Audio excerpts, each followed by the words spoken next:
Oh, good morning. Morning. You must be, Relieving Officer Jock, Stewart. Are we glad to see you? I'm Officer Meg Jackson, and this is Wendy. Is Mrs. Davidson in? Oh, yes, of course. Is she in her office, Wendy? In the staff room. Oh, well, I'll take you along and introduce you. Have you worked in women's prisons before? As a matter of fact, no, I haven't. Oh, just sign on, please. Mm-hmm. Ladies, I want to introduce you to our new relieving officer, Mr. Stewart. And what's your specialty, Mr. Stewart? Whips, thumbnails, or leather boots? Don't get smart, lassie, and there'll be no hassles. Oh, hi, Jock. Get right away. That's enough, Gilmore.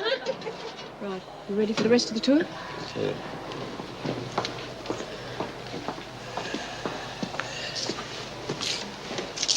Shaving a Scotch pig. Ah, he's only temporary. Long as he behaves himself. Let him stay a wee whale. Been checking up your file, Vincent. Drunk, prostitute. Killed a client for criticizing you. Miss Bennett criticized you too, didn't she? She doesn't know anything about me or my work. Well, she knew enough to like that. And if you don't tell the governor that, I'll see to it that you never paint again. At least not in prison.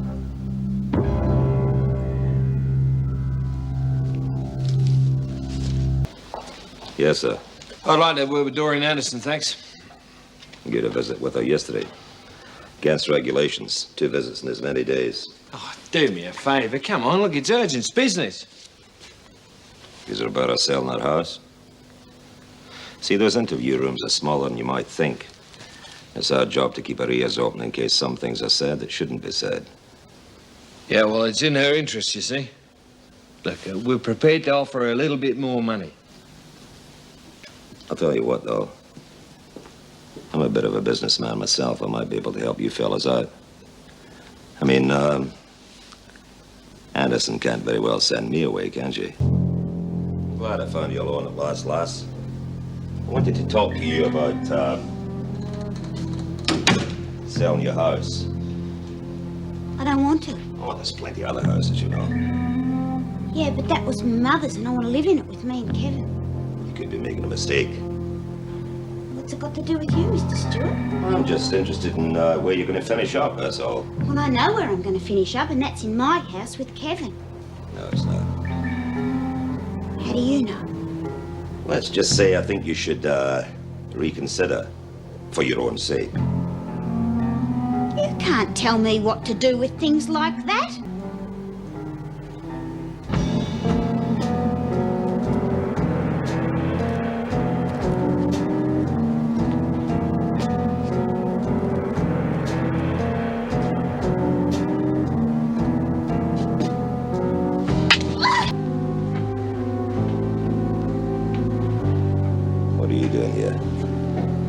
Smith and her lot are out to get me. I want protection. You'll be safe. I hate them as much as you do, Mr. Stewart. I was just thinking, maybe you and I could be of use to each other. In what way?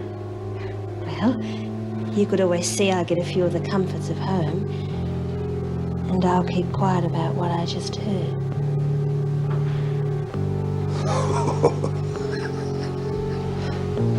You know, I think you and I will go on just fine, Gilmore. Just fine.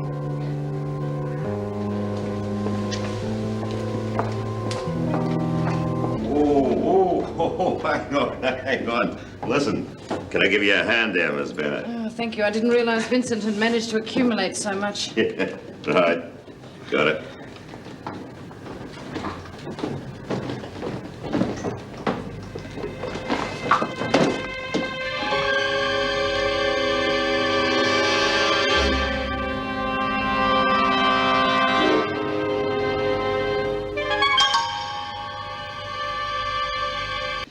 What do you think happened to Gilmore? It's obviously an accident, though the police don't seem to share my opinion. Well, it must be pretty difficult for them to make out a case either way. On the one hand, it could have been an accident. But after all that hullabaloo in the art class this morning, it seems like a rather convenient accident. Ah, well, what difference does it make? Gilmore's dead, and we can't change that. You don't seem very concerned. Why should I be? Well, if it wasn't an accident, it means one of the women killed her. Then the police will catch them. Time's running out, Doreen. No, I don't want to hurt you. But if you don't make up your mind pretty shortly about selling that house, I just might have to use a wee bit of persuasion. As far as security is concerned, I'll give you an example. Young Burns, he visited his wife today, and Mrs. Jackson allowed physical contact. Well, that's breaking the rules, I'll admit, but that appears pretty harmless. Maybe. There's sound reasoning behind that ruling. Physical contact's the easiest way of passing contraband. Still, I suppose Anderson was searched when she came in. Fancy you being silly enough to let your hubby pass you that grog, eh? He didn't. I know. They were a wee present from me. You see, I had to get some excuse to see you alone. We've got important business matters to discuss, Doreen. Don't you think it's about time you made up your mind to sell that house? There's no rush, of course. Tomorrow will do fine.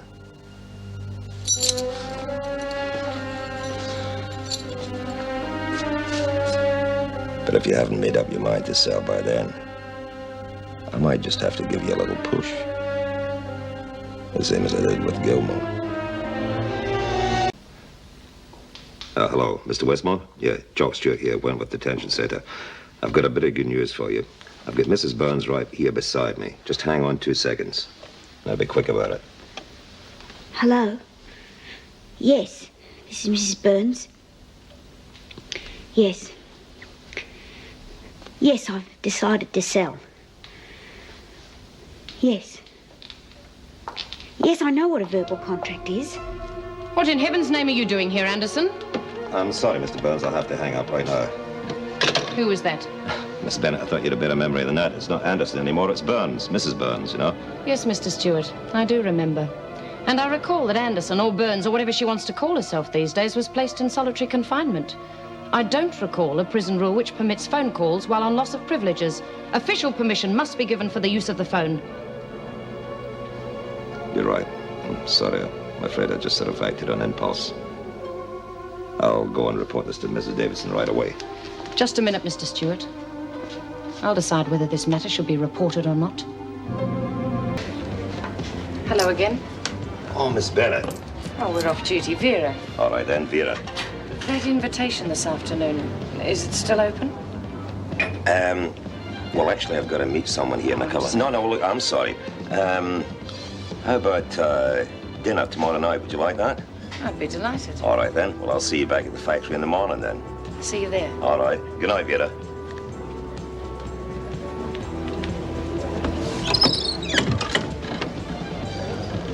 Excuse me. Jock Stewart. Yeah, you wee devil. Right on time, too. Deal's a deal. It is that. For you. You little beauty. Would you like a drink? Brian, aren't you supposed to be outside working? Yeah. But suddenly I'm frightened of these stairs. You knew my friend Sharon Gilmore, didn't you?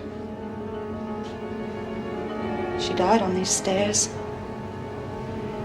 She fell all the way down to the bottom. It was an accident, they said. You and I know that that's not true.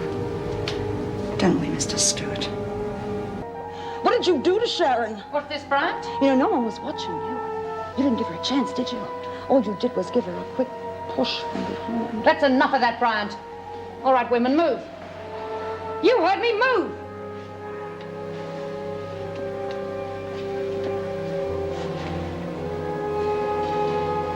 You're supposed to exercise control over these women. Oh, the only way to stop that crazy woman is with a fist. But I raise one finger and immediately I'm the heavy. I tell you, a man just can't win. What was that about Gilmore? Oh, Brian's absolutely bonkers. You know that. Aren't you going to put her on report? It's not worth the trouble.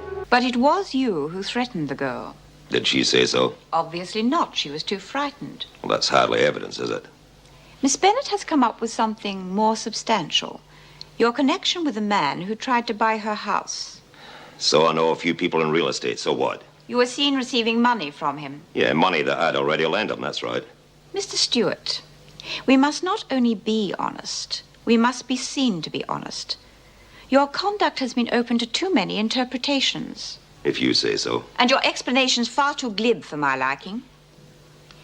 It is not for me to decide the extent of your involvement in what is possibly extortion. That is for the police. But I can have you transferred back to Pentridge. I shall put in my report to the department, and they can decide what to do. Sack me, I suppose. You should choose a job more suited to your talents. Real estate, perhaps? Well, if it isn't the lady killer. You weren't near those stairs, were you, Jock? Nowhere near those stairs when Sharon was killed? Murderer! Murdering bastard! I hope you're frying hell, you bloody butcher! Have you gone mad? He killed her. He's the one. She said that you'd killed Sharon Gilmore, that you'd admitted as much to one of the prisoners. The woman needs psychiatric help. Look, I've already made my statement. I don't see why I should change it. Miss Bennett and I saw Bryant standing over the body. Now, I think Miss Bennett has already verified that, hasn't she? Since then, Miss Bennett has become a little concerned about your business contacts, Mr. Stewart. Well, Vera's a very nice woman, but you know what spinsters are. You see, I did kill her. Yeah, I did. You want to know why? Because she overheard me heavying Anderson.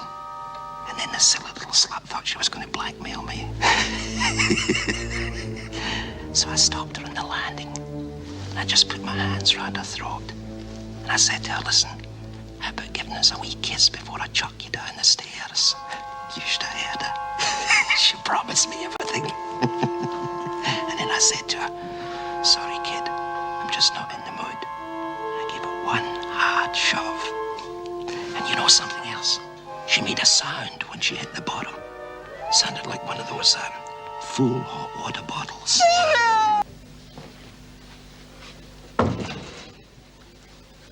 I hope we managed to please you today, Mr. Stewart. You're on a low-class dive with low-class horse. They all disgust me. If you didn't pay so well, I'd... You let me know if that pig ever gets too rough on you, sweetie. I'll sick one of the boys onto him.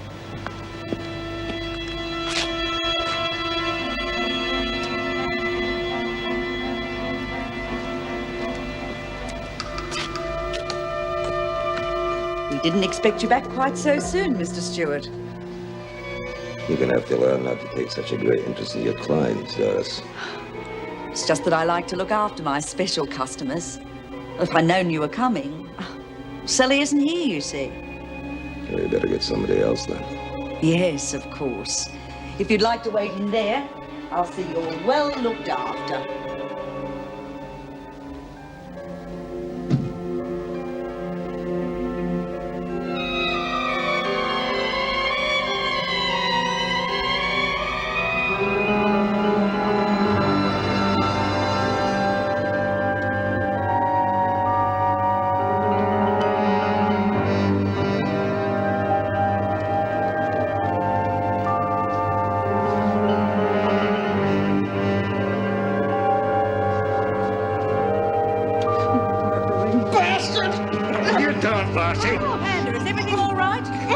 Not a worry in the world, Doris. When you first escaped, I thought you might have come after me. I didn't think you'd forget that very easily. Now it looks like I got you just where I want you, lassie. You know, I could kill you right now. Walk right out of that door and never lose a night's sleep. You know that? Why don't you? Well, there wouldn't be much fun in that, now, would there, eh?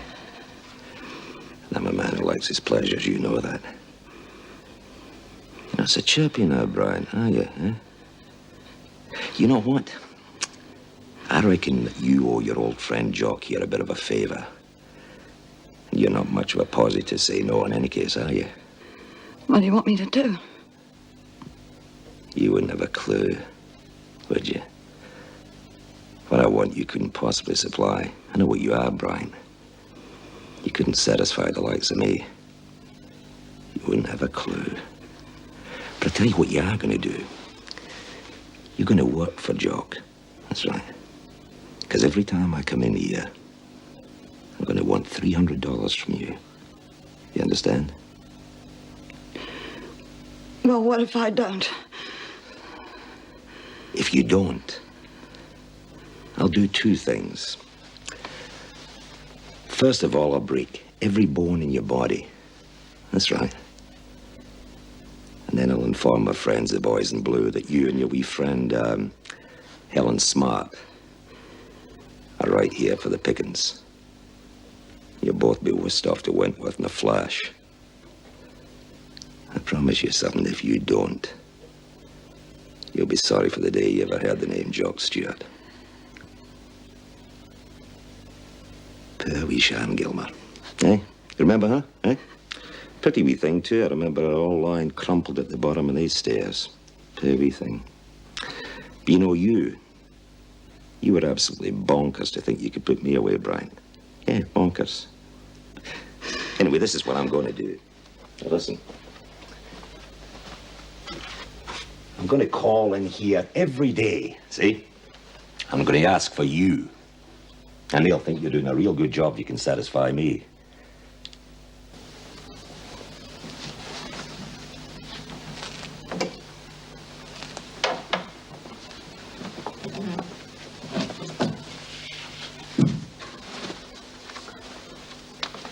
Well, I hope you've had a profitable day. Well, I wasn't expecting you so early. I've only got $150.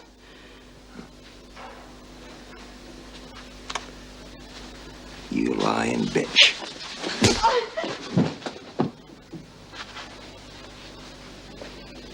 I said 300. And I meant it. I know what you girls can earn. You're gonna have to offer your clients something more than just a wee gentle rub down, aren't you, eh? Or can you manage that, eh? I'm gonna be in here every day. I'm gonna want my money. I mean, after all, I deserve it.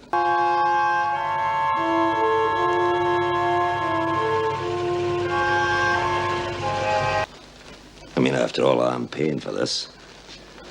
Might as well get something out of it. Why don't you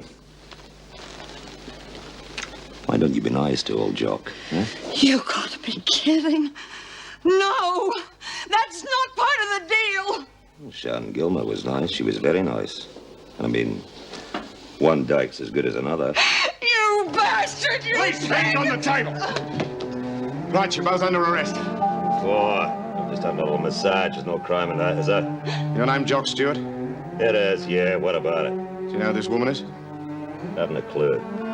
Come on, Stewart. What we just heard outside the door makes you and Judy Bryant here good mates. Never seen her before in my life. Oh, come on, Jock. You might as well tell them the truth. The game's up now. Stinking rotten bitch.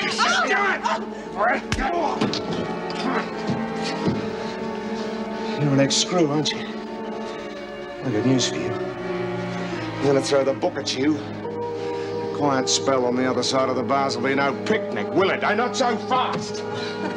Well, it was worth a try, wasn't it? I just want to say one thing to you, Jock. This one was for Sharon. And I hope they kill you. Come on. Right. What shall we drink to, ladies? Let's drink to us, huh? To us. And Uncle Archie. Let's not forget the horse either.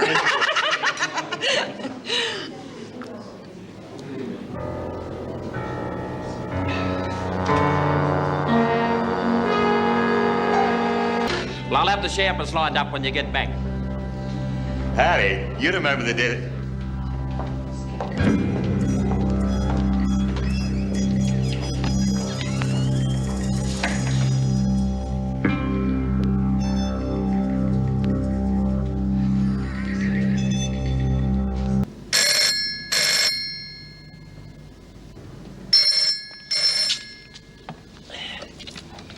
That's Maynard.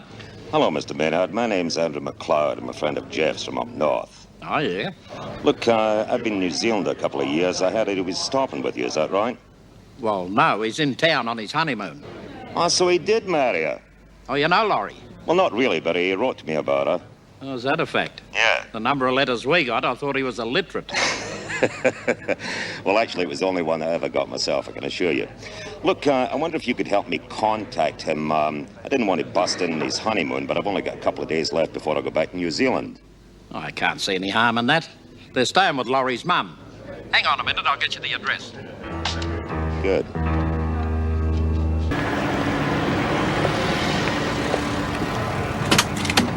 Oh, g'day. Small world, is that, Lassie? Get out of this car before I scream my lungs out. Oh, I don't think you do that, Lassie. I mean, I'm not causing any harm. Just a passenger. Just want a bit of your time, that's all. You can even start the meter going if you want. Just say what you have to say and get out. It's good thinking, Brian. Just hear me out, there'll be no trouble. You see, I've been having a pretty hard time since I came out of Pendridge. Very difficult making ends meet. It's your fault, isn't it? I don't see it that way, Lassie. I think it's your fault. Seeing how it is, I'm going to give you a chance just to make amends. Really? You can't get blood out of a stone, can you? Don't treat me like a fool, Brian. I don't like it. I just lose my temper. You've got a daughter, haven't you? She just married a nice, upright young man. His uncle just happens to be a pretty well-heeled man of property. Am I coming through?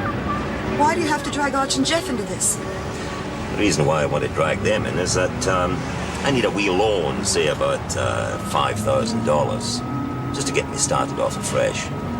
I think you can convince Uncle Arch to help me out there, don't you? You get out of this car before I call the cops. You think I was born yesterday? $5,000 would only just be a down payment. You're smart, Brian. You always were. That's how I know you'll get that money for me. Otherwise, I'll tell that wee daughter of yours and her husband. Her mother used to work for me in the massage parlor, turning tricks at $20 a throw.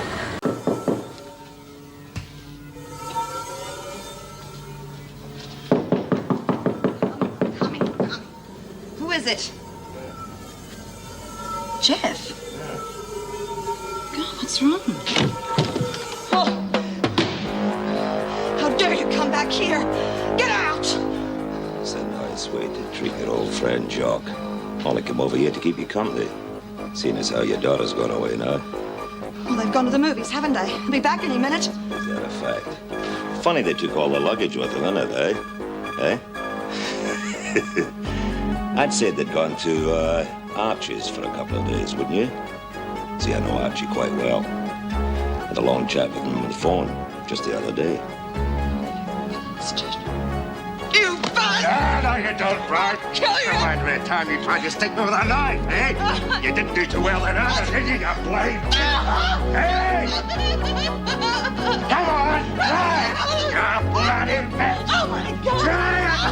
Try it, you bitch! Oh, my God!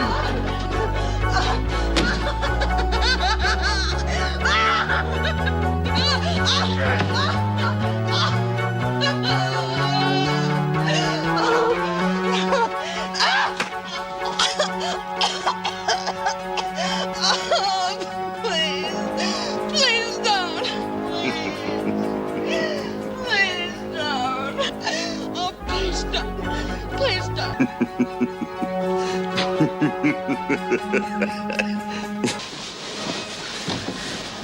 I'll be over tomorrow to get that money. Maybe you can, be nice to old Jock again, eh? Don't get any ideas of double-cross me, Brian.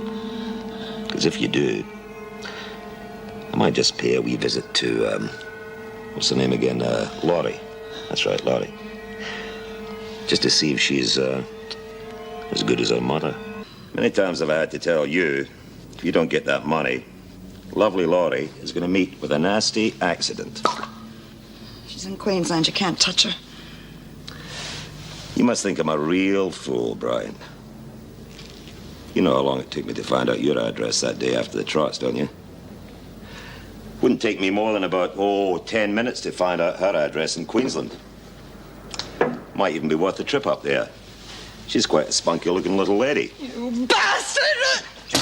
Yeah, get that money. I'll do a pay visit to that wee daughter of yours. Eh? Hi there, Mr. Stewart.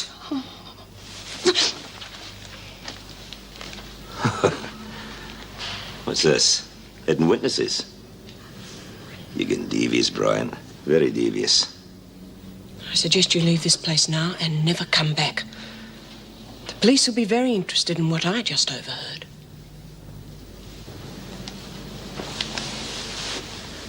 You must be a very brave woman, Mrs. Morris. Because I know you're not a fool. I could get rid of the two of you right here and now. No one would be any the wiser. You don't think I'd be stupid enough not to let anyone know where I am or who I'm with? Police will pick you up in a couple of hours. You're bluffing. Pentridge must have been a breeze for you last time. Locked in isolation, away from all the other prisoners who hated you. I wonder what sort of treatment you'll get next time when they find out you've killed a fellow prison officer.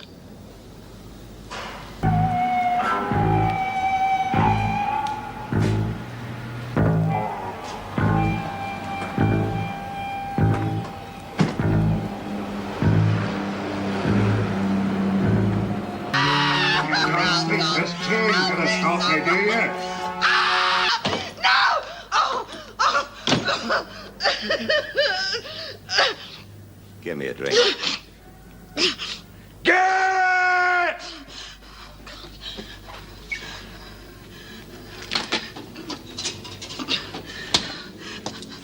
You don't seem to realize, Brian, I've got nothing to lose.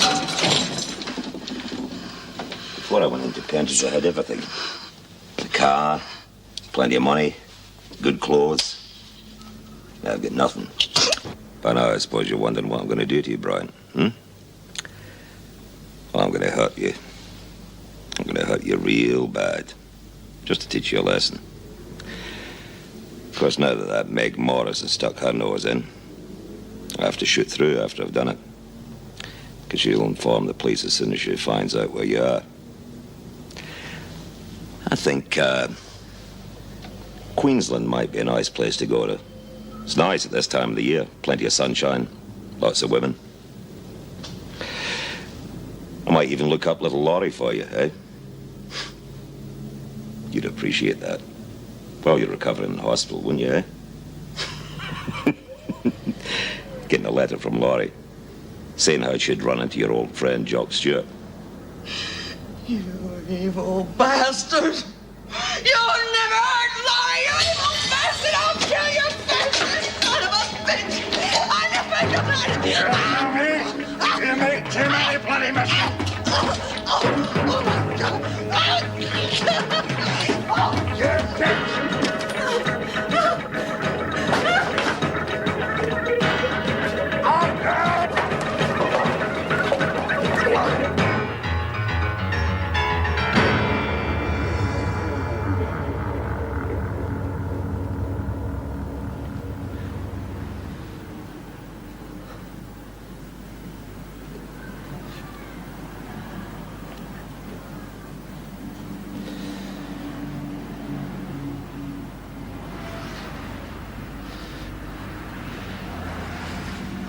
For God's sake.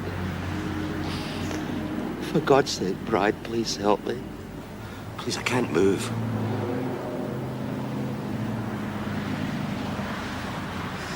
Sharon couldn't move either.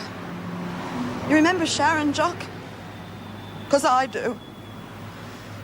Well, this one's for Sharon. And Dor.